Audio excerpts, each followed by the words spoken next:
थके अभी पैर न हिम्मत अभी हारी है।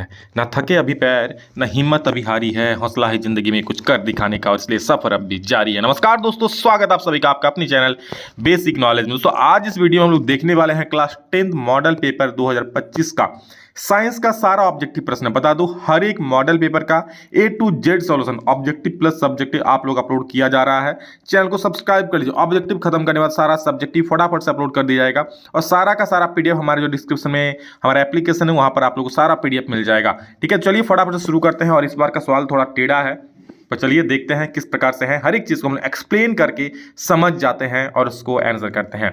देखिए सबसे पहला बता दो आप लोगों का यहाँ पर 30 ऑब्जेक्टिव प्रश्न रहेंगे। ठीक है, तो चलो ऑब्जेक्टिव को देखते हैं, उसके बाद सब्जेक्टिव का बारी अगला वीडियो में। निम्नलिखित में से कौन सी अभिक्रिया उष्मा शोष्य अभिक्रिया है? ठीक है, कोयले का जलना, उसके बाद वनस्पति पदार्थों का खाद में अपघटन, श्वसन की प्रक्रिया की कैल्शियम कार्बोनेट का अपघटन करके त्वरित चुनाव और कार्बन डाइऑक्साइड बनना।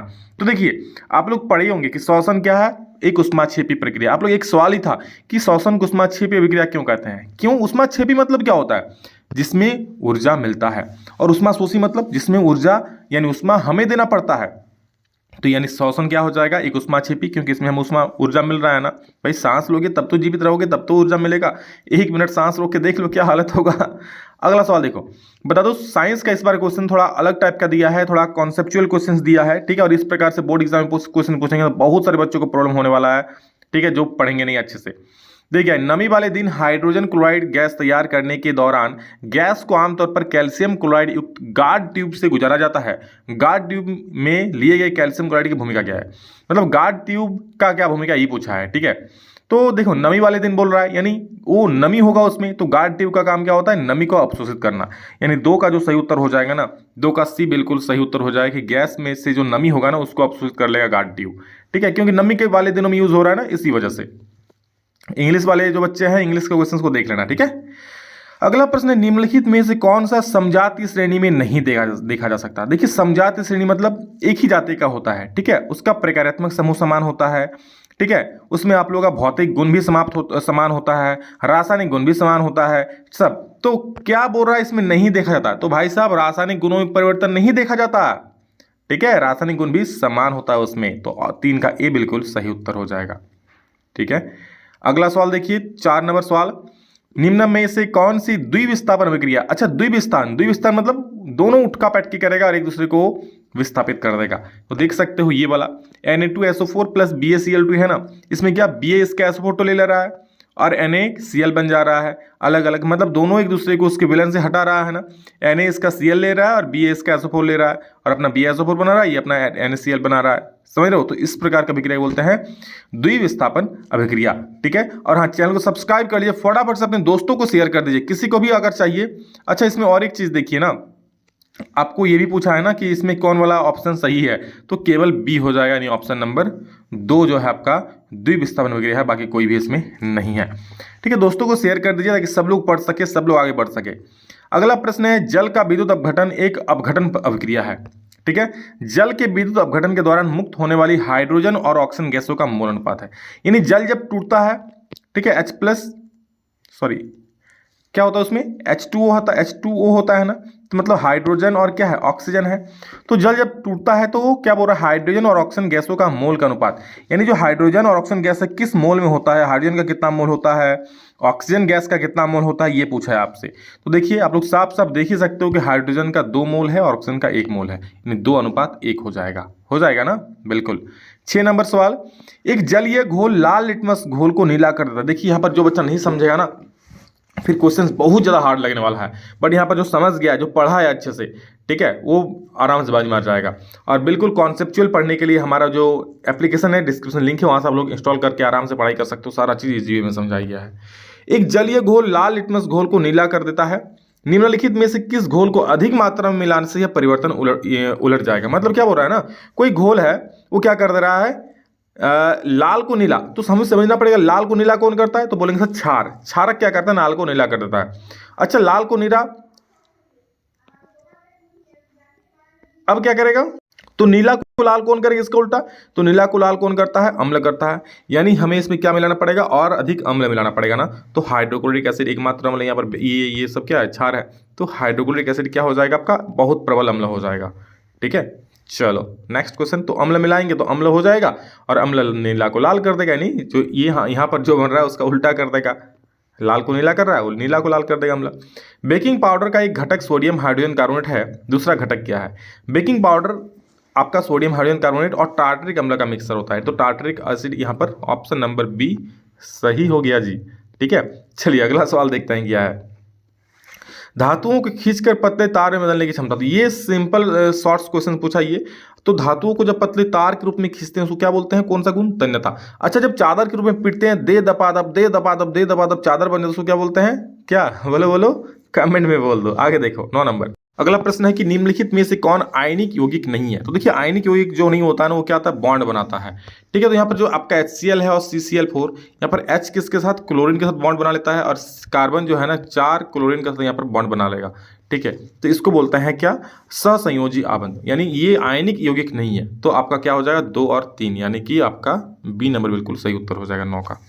ठीक है, अगला प्रश्न देखिए क्या है, नेक्स्ट क्वेश्चन 10 नंबर कि निम्नलिखित में से किस यौगिक में OH प्रकार्यात्मक समूह है? कार्यात्मक समूह, तो OH क्या है? तो देखकर ही बोलेंगे, याद रखोगे, अल्कोहल।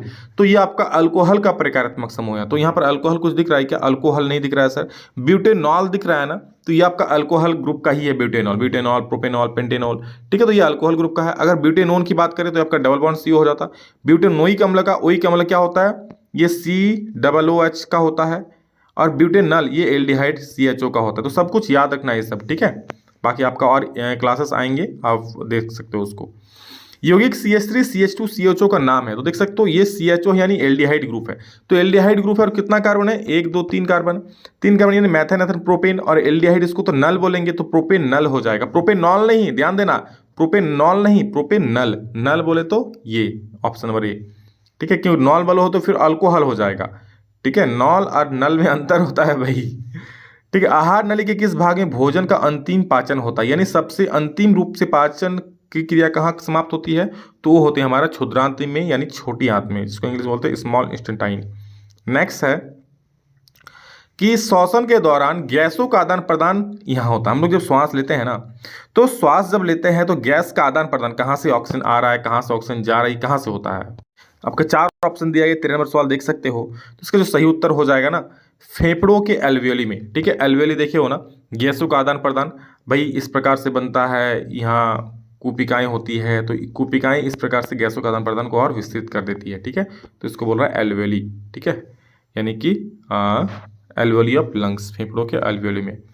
नेक्स्ट क्वेश्चन देख सकते हो, ये फेफड़ों के अंदर में ही होता है। ठीक है, क्योंकि मेन फेफड़े के थ्रू से आदान प्रदान होता है। ऐसे भी आप देख सकते हो भाई, हमारा गैस का फेफड़ा में जाता है, तभी तो फेफड़ा फूलता है। ये भी याद रखना, ट्रिक लगा सकते हो। मस्तिष्क के बारे में निम्नलिखित में से कौन सा कथन सत्य है? भाई इतना इस प्रकार से क्वेश्चन आज तक कभी नहीं पूछा इस प्रकार, इस बार मतलब इतना कॉन्सेप्चुअल क्वेश्चन पूछा गया, बच्चों का दिमाग खराब कर देगा ऐसा क्वेश्चन रहेगा। तो भाई सोचने में टाइम लगता है सब सवाल सोचने में। तो 14 का देखो क्या बोल रहा है कि मस्तिष्क का मुख्य सोचने वाला भाग पश्च मस्तिष्क है। ठीक है, श्रवण, गंध, स्मृति, दृष्टि आदि के केंद्र अग्र मस्तिष्क में स्थित है। लार, उल्टी, रक्तचाप जैसी अनैच्छिक क्रियाएं पश्च मस्तिष्क में स्थित मेडुला द्वारा नियंत्रित होती है। कि सेरिबेलम शरीर की मुद्रा और संतुलन को नियंत्रित नहीं करता है। तो इसका आपका सही उत्तर क्या हो जाएगा? देखिए 14 नंबर का। ठीक है, तो ये आपका हो जाएगा, देखिए एक सबसे पहला क्या है? श्रवण, गंध, मतलब जो सुन रहे हैं, जो गंध पा रहे हैं, जो स्मृति कुछ चीज़ का याद, दृष्टि जो देख रहे हैं आदि का केंद्र कहाँ होता है? अग्र मस्तिष्क में होता है। और हम लोग जो लार निकलता है, उल्टी जो होता है, रक्तचाप यानी जो प्रेशर बढ़ता है, वो सब समस्याएं सब ये जो कहाँ से होता है? ये मेडुला में होता है। यानी 2 और 3 आपका बिल्कुल सही उत्तर हो जाएगा। तो आपका ये हो जाएगा 2 और 3 बोले तो ऑप्शन नंबर सी बिल्कुल सही उत्तर हो जाएगा। ठीक है, नेक्स्ट क्वेश्चन देखिए 15 नंबर। बेमेल जोड़ी का चयन करें। तो देखिए टेस्टोस्टेरोन वृषण में निर्माण होता है टेस्टोस्टेरोन। एस्ट्रोजोन जो मादा हार्मोन है अंडाशय से निकलता है। थायरोक्सिन थायराइड ग्रंथि से ही निकलता है, सॉरी हाँ थायराइड ग्रंथि से निकलता है। लेकिन जो एड्रेनलिन है ना, ये पिट्यूटरी ग्रंथि से नहीं निकलता है। तो आपका 15 का ए सही हो जाएगा, ये बेमेल जोड़ी है। ठीक है, एक फूल में नर और मादा युग्मक अंकुरण कोशिकाएं उत्पन्न करने वाले भाग में है। यानी एक फूल में आपका ये सब कहाँ से उत्पन्न होता है, ये आपसे पूछा है। ठीक है, नर और मादा जनन भाग का मेनली नाम पूछा है, कहाँ से उत्पन्न होता है। तो ये देखिए फूल में क्या होता है? पराग कोश से परागकण होता है, तो ये नर जनन भाग हो गया। और अंडाशय से निकलता है अंडाणु। ठीक है, तो ये आपका मादा जनन भाग हो गया, तो इसका सी 16 का बिल्कुल सही उत्तर हो जाएगा। अमीबा, स्पाइरोगाइरा और ईस्ट में प्रजनन की एक सामान्य विशेषता यह है कि वे अलैंगिक रूप से प्रजनन करते हैं। बिल्कुल याद रखना, ये सब एक कोशिकीय जीव है, ये अमीबा एक कोशिकीय जीव है, ठीक है। तो ये क्या करता है ना, ये अलैंगिक रूप से, अमीबा एक कोशिकीय जीव है, ठीक है, ये अलैंगिक रूप से प्रजनन करते हैं। ये सब क्या करता है, अलैंगिक जनन करते हैं, ठीक है। सभी एक कोशिकीय नहीं है, अमीबा कोशिकीय याद रखना, पैरामीशियम होता है एक कोशिकीय, ये सब होता है, लेकिन ये तीनों के बारे में क्या सही है कि ये अलैंगिक रूप से प्रजनन करते हैं, अलैंगिक जनन करते हैं।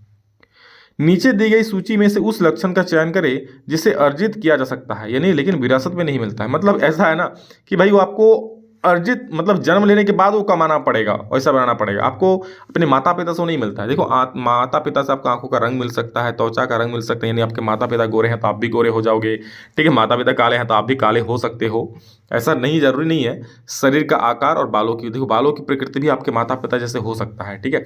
बट जो शरीर का आकार है ना, आप मोटे हो पतले हो, ठीक है, ये शरीर का जो आकार है ये आप पर डिपेंड करता है। भाई आप खाते हो कैसा हो, आप व्यायाम कैसा करते हो, ये सब चीज़ पर डिपेंड करता है। तो ये अर्जित लक्षण है। हालांकि ये जो है आप लोगों का शायद सिलेबस में नहीं था शायद। अगला सवाल देखो, प्राकृतिक चयन द्वारा प्रजातियों के विकास का सिद्धांत दिया गया है, ठीक है। तो ये हो जाएगा डार्विन के द्वारा, ठीक है, डार्विन के द्वारा दिया गया है। नेक्स्ट क्वेश्चन 20 नंबर देखिए, निम्नलिखित में से कौन सा कथन सत्य है। कुछ एक दो क्वेश्चन ऐसे लग रहे हैं ना जो शायद आप लोग के सिलेबस में ना हो, फिर भी वो शायद दिए गए हैं, ठीक है। हो सकता है अंदर से क्वेश्चन दिया गया हो, ठीक है। देखो, एक उत्तल लेंस में 4 डायोप्टर शक्ति होती है, इसकी फोकस दूरी 0.25 मीटर होती है। तो भाई 4 डायोप्टर अगर आपका फोकस दूरी क्षमता दिया हुआ है, यानी अगर एफ निकालेंगे तो 1/p करेंगे, यानी 1/4 करेंगे, आपका 0.25 मीटर आ जाएगा। बिल्कुल भाई, पहला ही वाला तो आंसर मिल जा रहा है, बिल्कुल, तो पहला ही वाला होगा सर, बाकी सब क्यों नहीं होगा। तो इसमें -4 है ना, इसमें माइनस में होना चाहिए था, माइनस नहीं है। इसमें क्या है, अवतल लेंस से 4 डायोप्टर शक्ति है, ठीक है। अवतल लेंस में जब भी होता शक्ति माइनस में होता है, तो भाई एक तो गलत हो ही गया। अवतल लेंस में -4 डायोप्टर शक्ति सही है, बट यहाँ पर देखो माइनस नहीं दिया है, फोकस दूरी में माइनस होना चाहिए था, यानी ओवरऑल 1 नंबर आपका सही हो जाएगा। क्लियर है। अगला प्रश्न, निम्नलिखित में से किसमें अनंत पर रखी वस्तु का प्रतिबिंब अत्यधिक छोटा और बिंदु आकार का होगा। यानी अनंत पर जो वस्तु रखा होगा ना, उसका बहुत ही छोटा प्रतिबिंब बनेगा और बिल्कुल टिन्नी सा बनेगा। तो हर एक में भाई, आप अवतल दर्पण में रखो, आप उत्तल दर्पण में रखो, आप अवतल लेंस में रखो, उत्तल लेंस में रखो, कहीं रखो ना भाई, वो टिन्नी सा ही बनेगा। मतलब कहीं रखे नहीं, मतलब किसी में भी आप अगर अनंत पे वस्तु रख दोगे तो भाई उसका जो प्रतिबिंब बनेगा वो बिंदु आकार का बनेगा, अत्यधिक छोटा। ऑप्शन नंबर डी बिल्कुल सही हो जाएगा। कोई दर्पण ले लो, सब में अनंत पे रखने से क्या बनता है, बिंदु मात्र बनेगा। एक व्यक्ति 2 मीटर से अधिक दूरी पर रखी वस्तु को स्पष्ट रूप से नहीं देख सकता है, इस दोष को निम्न क्षमता के लेंस का उपयोग करके ठीक किया जा सकता है। देखिए क्या बोल रहा है यहाँ पर, 2 मीटर से अधिक दूरी पर रखी वस्तु को नहीं देख सकता है, यही बोल रहा है ना। यानी ये बच्चा क्या हो रहा है ना, देखो ध्यान से सामने का वस्तु को देख सकता है पर दूर का वस्तु को नहीं देख सकता है, यानी निकट का वस्तु देख सकता है, दूर का वस्तु नहीं देख सकता है। यही बोल रहा है ना कि देखो 2 मीटर से अधिक दूरी पर रखी वस्तु को नहीं देख पा रहा है, यानी दूर का वस्तु को नहीं देख पा रहा है, निकट का वस्तु को देख रहा है, यानी इसको कौन सा दृष्टि दोष है, निकट दृष्टि दोष। और निकट दृष्टि दोष करोगे, मैं शॉर्ट ट्रिक बोल रहा हूँ इसको, निकट दृष्टि दोष में क्या कौन सा लगता है, अवतल लेंस। यानी अवतल लेंस में माइनस होता है पावर, भाई 1 और C तो ऐसे ही कट गया क्योंकि ये प्लस में है, पावर माइनस में होना चाहिए। आप इसका शॉर्ट ट्रिक अपना लेना, 1/2 कर देना, 0.5 आएगा। मैं ट्रिक बोल रहा हूँ, हालांकि ये नियम नहीं है, बस ट्रिक के हिसाब से मैं बोल रहा हूँ, ठीक है। तो 0.5 डायोप्टर आपका हो जाएगा। और किस में होगा, माइनस में होगा, क्यों, क्योंकि निकट दृष्टि दोष में आपका क्या लगता है, माइनस, तो -0.5 डी कौन बोला है, ऑप्शन नंबर बी। तो 22 का बी सही हो जाएगा। क्लियर है। चलिए नेक्स्ट क्वेश्चन देख लेते हैं हम लोग, क्या है अगला प्रश्न, प्रकाश की निम्नलिखित में से कौन सी घटनाएं इंद्रधनुष के निर्माण में शामिल है, देख सकते हो। तो इसका सही उत्तर आपका क्या हो जाएगा, प्रकाश का परावर्तन, अपवर्तन, विक्षेपन की, अपवर्तन, विक्षेपन और पूर्ण आंतरिक परावर्तन की, अपवर्तन, विक्षेपन और आंतरिक परावर्तन की, विक्षेपन, प्रकीर्णन और पूर्ण आंतरिक परावर्तन। तो 23 का सही उत्तर क्या होगा, देखो, यानी इंद्रधनुष के निर्माण में कौन सी घटना शामिल होता है, तो उसमें अपवर्तन होता है, विक्षेपन, वर्ण विक्षेपन होता है। भाई वर्ण विक्षेपन होगा तभी तो आप देख पाओगे अलग अलग रंग, और पूर्ण आंतरिक परावर्तन हो जाता है, ठीक है। ठीक है, क्या होता है, पूर्ण आंतरिक परावर्तन। देखिए पूर्ण आंतरिक परावर्तन के और क्या, विक्षेपन भी चाहिए, यानी कलर का डिवाइड भी होना चाहिए। तो इसका सी सही हो जाएगा। विक्षेपन मतलब क्या, टूटना, कलर का विभिन्न रंगों में टूटना, 7 रंगों में टूटना। और आंतरिक परावर्तन यानी पूरी वहाँ परावर्तन हो जाता है यहाँ पर, तो इसका सी सही हो जाएगा। अब ये वाला सवाल बहुत अच्छा है क्या कि 1/5 ओम वाले 5 प्रतिरोधकों का उपयोग करके कौन सा न्यूनतम प्रतिरोध बनाया जा सकता है। तो न्यूनतम कब मिलेगा, जब इसको आप श्रेणी क्रम नहीं पार्श्व क्रम में जोड़ोगे। तो पार्श्व क्रम में क्या होता है, अगर इतना 5 प्रतिरोध को जोड़ोगे यानी 1/R1 + 1/R2 + 1/R3 + 1/R4 करोगे, यानी 1/1/5 करोगे प्लस 1/1/5 करोगे प्लस 1/1/5 के बार 5 बार करोगे ना, 1/1/5 करोगे, फिर एक बार 1/1/5 करोगे। ठीक है, इसको 5 बार करोगे। अब चूंकि मेन बटा ये है तो 5 चल जाएगा बेटा ऊपर, और ये क्या है, ये 1/R है। ध्यान देना, ये क्या है, 1/R है, यानी आप 1/R निकालोगे फिर 5 चल जाएगा ऊपर। ठीक है, क्योंकि मेन बटा ये वाला है ना, 5 ऊपर चल जाएगा, 5/1 हो जाएगा, फिर 5/1 हो जाएगा, फिर 5/1 हो जाएगा, फिर 5/1 हो जाएगा, और फिर 5/1 हो जाएगा। ये आपका क्या आ गया, ये आपका आ गया 5, 10, 15, 25 आ गया सबको जोड़ के, यानी 1/R बराबर क्या आ गया, 25। तो भाई साहब लिख सकते हैं 1/R बराबर क्या, 25। सिर्फ कैलकुलेशन और कुछ नहीं है, 25/1। तो R का निकालना चाहो तो क्या हो जाए, 1/25 ओम नहीं हो जाएगा। बोलो कितना आसान है, 1/25 कहीं ऑप्शन नंबर बी। ठीक है, तो आपको ऐसे ही पता होना चाहिए कि पार्श्व क्रम में जोड़ेंगे तो न्यूनतम मिलता है और श्रेणी क्रम में जोड़ेंगे तो अधिकतम मिलता है। प्रतिरोधकता किसी वस्तु का किसी तार का नहीं बदलता है। कब नहीं बदलता है, जब पदार्थ बदल दिया जाए। तो भाई साहब पदार्थ बदल दोगे तो ऐसी प्रतिरोधकता बदल जाएगा। आप एल्यूमिनियम का तार लोगे तो अलग प्रतिरोधकता होगा, क्योंकि अलग क्वालिटी। प्रतिरोधकता मेनली डिपेंड ही करता है तार पर कि किस चीज का तार है, लोहे का, एल्यूमिनियम का है, किस चीज का है।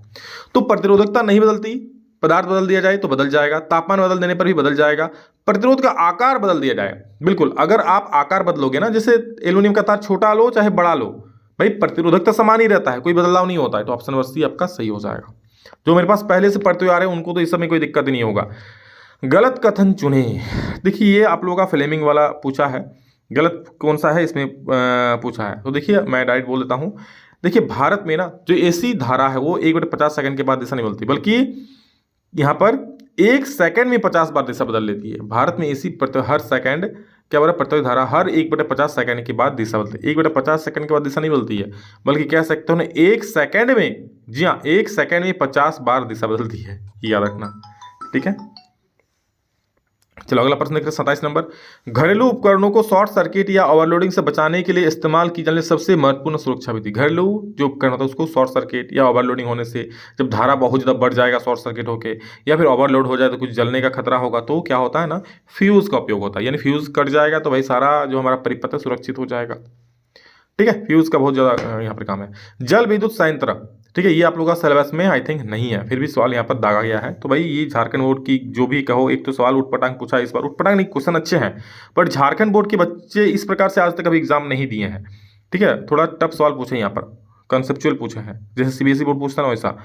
जल विद्युत संयंत्र में क्या होता है, तो ये क्या होता है ना, जो संग्रहित जल होता है, जो वहां पर जल स्टोर रखा होता है डैम में, ठीक है, वो छोड़ देता है और वहां से टरबाइन को घुमा कर क्या बनाया जाता है, विद्युत ऊर्जा बनाया जाता है। यानी संग्रहित जल की स्थित ऊर्जा को विद्युत ऊर्जा में परिवर्तित किया जाता है, किसमें, जल विद्युत संयंत्र में। वो ये जीव जो विकिरण ऊर्जा का उपयोग करके अकार्बनिक यौगिकों से कार्बोहाइड्रेट का संश्लेषण करते हैं उन्हें कहा जाता है विकिरण ऊर्जा का प्रयोग करके। ठीक है, अकार्बनिक यौगिक से क्या कार्बोहाइड्रेट का संश्लेषण कर लेते हैं, तो वो कौन, जो खुद अपने आप खाना बना लेते हैं उसको क्या बोलते हैं, उत्पादक बोलते हैं ना भाई। और अगला और अंतिम प्रश्न है, चिपको आंदोलन द्वारा दिया गया महत्वपूर्ण संदेश क्या है। तो चिपको आंदोलन का जो महत्वपूर्ण संदेश है ना, याद रखिएगा, वन संरक्षण प्रयासों में समुदायों को शामिल करना, क्योंकि चिपको आंदोलन हो ही था इसमें, जिसमें विभिन्न समुदाय शामिल हो गए थे। ठीक है, पेड़ों को पकड़ कर खड़े होंगे तो नहीं भाई, पेड़ों को काटने देंगे, पेड़ हमारी आत्मा है, इस प्रकार से। ठीक है, तो ये सब आप लोगों का 30 ऑब्जेक्टिव था, इसका सारा सब्जेक्टिव भी देख लीजिए, मैं इसका सॉल्यूशन अपलोड कर दूंगा। ठीक है, बस चैनल को सब्सक्राइब करके फटाफट से सभी को शेयर कर दे। सब्जेक्टिव हर एक चीज में समझा के अपलोड कर दूंगा, मैथ्स, साइंस, हिंदी, इंग्लिश सब अपलोड कर देंगे, बस चैनल को सब्सक्राइब करके रख लीजिए। अभी के लिए इतना ही, मिलेंगे दूसरा वीडियो में जल्दी, तब तक के लिए जय हिंद, वंदे मातरम।